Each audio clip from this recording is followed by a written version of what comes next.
कि 12 तारीख को मीडिया में मैंने जो बयान दिया था वो स्पष्ट था कि जो छात्राओं का जो डेलीगेशन सरकार से मिलने के लिए गया उसमें से अनशनधारी जो हंगर स्ट्राइक में बैठे थे उसमें से एक भी अनशनधारी को नहीं लिया गया था उस डेलीगेशन में। कल हमारे बयान को जिस तरह से पेश किया गया कि हमने कहा है कि जो डेलीगेशन कमेटी थी उसमें कोई भी स्टूडेंट्स नहीं थे, मैं फिर से इस बात का खंडन कर रही हूं और अपने बयान में वापस जाते हुए 12 तारीख को जो मैंने मीडिया में बयान दिया था उसको स्पष्ट कर रही हूं कि उस डेलीगेशन कमेटी में जो अनशनधारी बैठे हुए थे, जो भूख पे थे, भूख हड़ताल में हैं, उनको शामिल नहीं किया गया। हमारा यही चिंता था। हमारी चिंता यही है कि अगर उस डेलीगेशन में हंगर स्ट्राइक में जो बैठे हुए स्टूडेंट्स हैं अगर वो रहते तो कम से कम सरकार उनसे भी बात करके उनके अनशन को तोड़वाने का एक कार्य करती, कम से कम उनका जो स्वास्थ्य है वो बेहतर हो पाता। सभी मीडिया बंधुओं को जोहार। कल जेपीएससी जेसीसी रिफॉर्म मंच से हमारे संदर्भ में एक बयान दिया गया है। मुझे लगता है रविंद्र पासवान जी को हमारे मीडिया में दिए गए बयान को वो सही तरीके से समझ नहीं पाए हैं और सोशल मीडिया के भी माध्यम से मैंने देखा है कि हमारे वीडियो को तोड़ मड़ोड़ के पेश किया जा रहा है। 12 तारीख को 12 अगस्त को जब हम सदर अस्पताल गए वहाँ पे जो अस्वस्थ पड़े हुए अनशनधारी हैं उनसे मिलने के लिए, तो जो चीज़ें उनसे बात हुई और जो चिंता उन्होंने जताया उन तमाम चीज़ों को हमने मीडिया में रखने का काम किया। और मैं फिर से इस बात को दोहरा रही हूँ कि 12 तारीख को मीडिया में मैंने जो बयान दिया था वो स्पष्ट था कि जो छात्राओं का जो डेलीगेशन सरकार से मिलने के लिए गया उसमें से अनशनधारी जो हंगर स्ट्राइक में बैठे थे उसमें से एक भी अनशनधारी को नहीं लिया गया था उस डेलीगेशन में। और हमारी चिंता यही है कि अगर उस डेलीगेशन में हंगर स्ट्राइक में जो बैठे हुए स्टूडेंट्स हैं अगर वो रहते तो कम से कम सरकार उनसे भी बात करके उनके अनशन को तोड़वाने का एक कार्य करती, कम से कम उनका जो स्वास्थ्य है वो बेहतर हो पाता। मगर ये चीज़ें हो नहीं पाई, उनको उस डेलीगेशन कमेटी में इंक्लूड नहीं किया गया और हमारा यही सवाल था कि कम से कम जो छात्राएं लोग अनशन में बैठे हैं कम से कम उन्हें एक मौका मिलना चाहिए था सरकार से वार्तालाप करने का।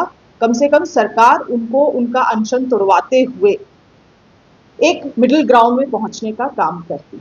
मगर कल हमारे बयान को जिस तरह से पेश किया गया कि हमने कहा है कि जो डेलीगेशन कमेटी थी उसमें कोई भी स्टूडेंट्स नहीं थे, मैं फिर से इस बात का खंडन कर रही हूं और अपने बयान में वापस जाते हुए 12 तारीख को जो मैंने मीडिया में बयान दिया था उसको स्पष्ट कर रही हूं कि उस डेलीगेशन कमेटी में जो अनशनधारी बैठे हुए थे, जो भूख पे थे, भूख हड़ताल में हैं, उनको शामिल नहीं किया गया।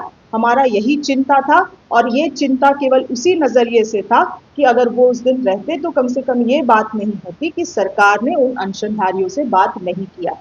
12 तारीख को हम उनसे पहुंच के वार्तालाप किए हैं, उनसे रिक्वेस्ट किए हैं अपने अनशन को तोड़ने के लिए, क्योंकि अस्वस्थ होने के कारण वो लोग हॉस्पिटल पहुंचे हैं। लगातार हमारी मेडिकल टीम उनके ख्याल रख रही है। जो धरना स्थल में भी अनशनधारी है उन तक भी हमारे मेडिकल टीम पहुंचे हुए हैं, प्रत्येक दिन उनका ख्याल रखा जा रहा है। मगर इन तमाम चीज़ों के बीच में सरकार की जिम्मेवारी बनती है और उसी जिम्मेवारी का निर्वहन करने का हम लोग काम कर रहे हैं कि जो अनशनधारी अस्वस्थ पड़ रहे हैं उनका ख्याल रखा जाए, उनसे सरकार एक वार्तालाप स्थापित कर पाए और किसी तरह से उनकी अनशन को हम लोग तोड़वा पाए ताकि वो लोग दोबारा से स्वस्थ हो सके। लेकिन एक लंबा वक्त गुजर गया, तक ये मसला सॉल्व हो जाए, विद्यार्थी भी उम्मीद कर रहे हैं कि बातचीत हो और मसला सॉल्व हो। आप लोगों ने देखा होगा कि पूरे परिस्थिति को गंभीरता से लेते हुए सरकार ने अपने तरफ से डेलीगेशन कमेटी बनाई। डेलीगेशन कमेटी ने 3 राउंड्स ऑफ डिस्कशन स्टूडेंट्स के साथ किया है।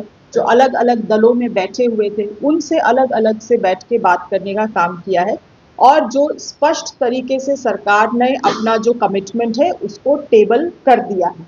उसमें से जेपीएससी भी रद्द करने की बात है, बैकलॉग परीक्षाएं भी रद्द करने की बात है, ईडी से वित्तीय लेन देन की जांच कराने की भी बात है, जेसीसी की एक जुडिशरी कमिटी बना के भी उस जेसीसी सीजीएल की भी जांच कराने का कमिटमेंट हम लोगों ने दिया है।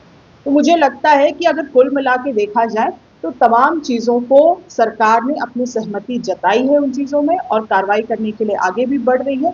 किंतु ये जो लगातार मांग किया जा रहा है कि जेपीएससी सीजीएल को रद्द किया जाए, मैंने स्टूडेंट्स को भी ये कम्युनिकेट किया है कि ये आज जो जेपीएससी सीजीएल में नियुक्तियां हुई हैं वो सुप्रीम कोर्ट और हाई कोर्ट के निर्देश अनुसार हुई है, और अगर इन चीजों में हम लोगों को डायरेक्ट रद्द करने का जहां तक बात आता है तो आज वैसे स्टूडेंट्स भी हैं जो नौकरियां में, तो एक लीगल रूट लेते हुए ही सरकार को आगे कार्रवाई करना होगा। और उसी के लिए हम लोग एक जुडिशरी कमेटी फॉर्म करते हुए जुडिशरी कमेटी से जांच भी करवाना चाह रहे हैं और उनका रिकमेंडेशन भी लेना चाह रहे हैं। तो इन चीजों में जब सहमति बन रही है तो छात्रा छात्राओं को भी इन चीजों को समझते हुए सरकार को इन चीजों में कार्रवाई करने के लिए समय देना चाहिए।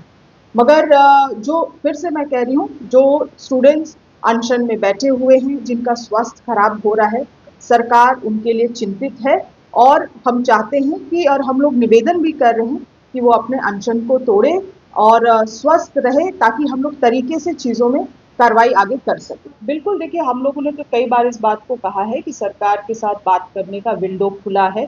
कल मैंने देखा कि कुछ अनशनधारी लोगों ने भी अपील किया है सरकार उनसे आए और एक बार वार्तालाप करे, खास करके वैसे स्टूडेंट्स। देखिए मैं किसी स्टूडेंट्स में डिफ्रेंशिएट नहीं कर रही हूँ, मगर मैं इस बात को कह रही हूँ कि जिन लोगों ने भूखे रह के पूरे आंदोलन को खड़ा किया है, कम से कम उनके अनशन को आप सरकार को और किसी को भी सम्मान देने की आवश्यकता है।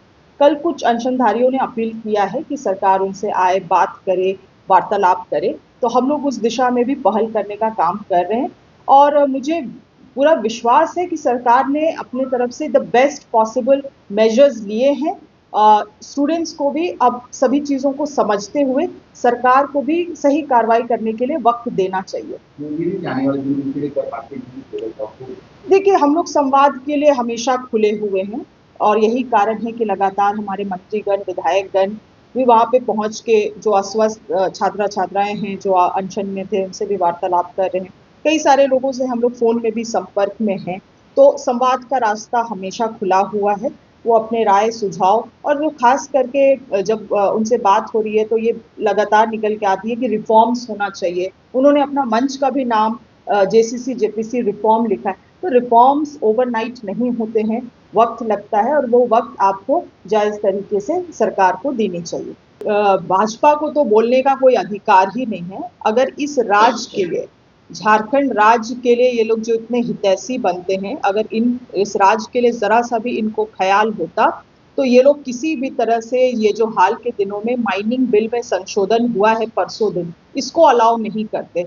आज ये बिल्स पारित होने के बाद राज्य सरकार, खास करके झारखंड जैसे राज्य जो पूरे राजस्व के लिए इन्हीं माइनिंग कंपनीज पे निर्भर रहती है और उसी राजस्व से बाद में सरकार अपनी कल्याणकारी योजनाओं को चलाती है, आज वैसे सरकार को लाचार और अपाहिज स्थिति में लाने का काम बीजेपी सरकार ने किया है। इन तमाम चीजों में ये क्यों नहीं बोलते?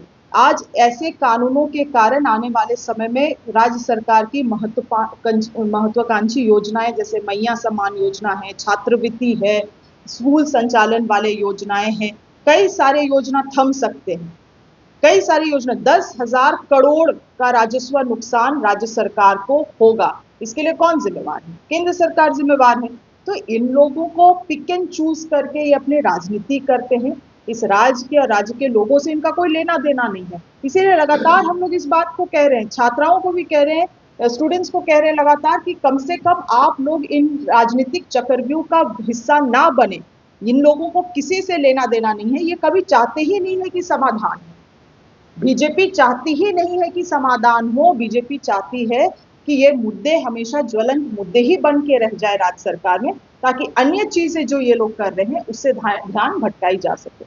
देखिए माननीय मुख्यमंत्री जी ने बिल्कुल सही कार्य किया है। ये पत्र लिख के उन्होंने केंद्रीय मंत्री को भी पत्र लिखा है, प्रधानमंत्री को भी पत्र लिखा है, नेता प्रतिपक्ष को भी पत्र लिखा है कि हम लोगों को भी कांग्रेस पार्टी को केंद्र में मुखरता से इस विषय को रखना होगा और निश्चित रूप से सदन से लेकर सड़क तक इस लड़ाई को लड़ने के लिए हम लोग तैयार हैं, क्योंकि ये राज्य सरकार का जो आर्थिक स्थिति है उसको लेके ये संबंधित है।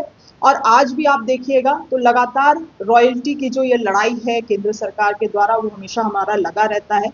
और केंद्र सरकार ने जो किया है वो कंप्लीटली सुप्रीम कोर्ट के 2024 के जो निर्णय था उसके भी अगेंस्ट है।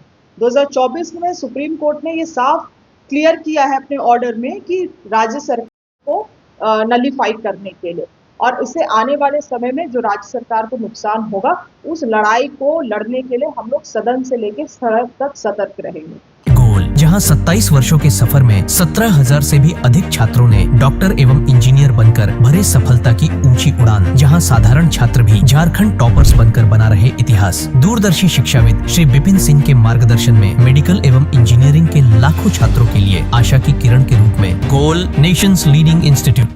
बायोम इंस्टीट्यूट नीट की तैयारी के लिए एक भरोसेमंद नाम। यहाँ अनुभवी फैकल्टी, स्मार्ट क्लासरूम और बेहतरीन टीचिंग मेथड से स्टूडेंट्स को मिलती है मजबूत तैयारी। यहाँ हर स्टूडेंट को मिलता है पर्सनल गाइडेंस और डाउट क्लियरिंग का पूरा सपोर्ट। नीट 2027 और 28 के लिए फेज 1 बैच 9 अप्रैल से शुरू हो रहा है। आज ही बायोम इंस्टीट्यूट से जुड़े और अपने डॉक्टर बनने के सपने को दे सही दिशा। बायोम इंस्टीट्यूट सिर्फ मेडिकल प्रिपरेशन का संस्थान। काम की तलाश है, भरोसेमंद नौकरी चाहिए, जुड़िए एएनजी के साथ, जहां श्रमिक सबसे पहले।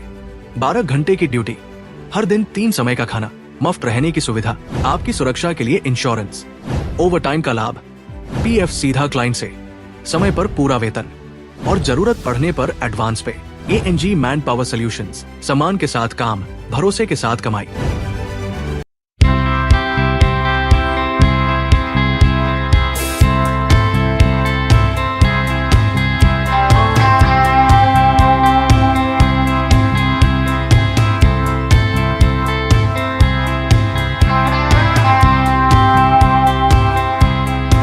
thefollowup.in. Like, share, and subscribe. www.thefollowup.in. गोल, जहां 27 वर्षों के सफर में 17,000 से भी अधिक छात्रों ने डॉक्टर एवं इंजीनियर बनकर भरे सफलता की ऊंची उड़ान, जहां साधारण छात्र भी झारखंड टॉपर्स बनकर बना रहे इतिहास। दूरदर्शी शिक्षाविद श्री विपिन सिंह के मार्गदर्शन में मेडिकल एवं इंजीनियरिंग के लाखों छात्रों के लिए आशा की किरण के रूप में Goal nation's leading institute. Biome institute NEET की तैयारी के लिए एक भरोसेमंद नाम। यहाँ अनुभवी फैकल्टी, स्मार्ट क्लासरूम और बेहतरीन टीचिंग मेथड से स्टूडेंट्स को मिलती है मजबूत तैयारी। यहाँ हर स्टूडेंट को मिलता है पर्सनल गाइडेंस और डाउट क्लियरिंग का पूरा सपोर्ट। नीट 2027 और 28 के लिए फेज 1 बैच 9 अप्रैल से शुरू हो रहा है। आज ही बायोम इंस्टीट्यूट से जुड़े और अपने डॉक्टर बनने के सपने को दे सही दिशा। बायोम इंस्टीट्यूट सिर्फ मेडिकल प्रिपरेशन का संस्थान। काम की तलाश है, भरोसेमंद नौकरी चाहिए, जुड़िए एएनजी के साथ, जहां श्रमिक सबसे पहले। 12 घंटे की ड्यूटी, हर दिन 3 समय का खाना, मुफ्त रहने की सुविधा, आपकी सुरक्षा के लिए इंश्योरेंस, ओवरटाइम का लाभ, पीएफ सीधा क्लाइंट से, समय पर पूरा वेतन और जरूरत पड़ने पर एडवांस पे। एएनजी मैन पावर सॉल्यूशंस, सम्मान के साथ काम, भरोसे के साथ कमाई।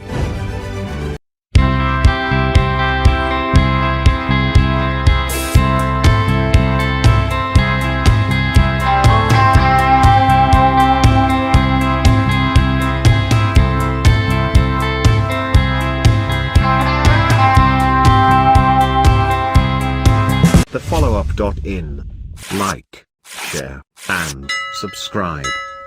www.thefollowup.in.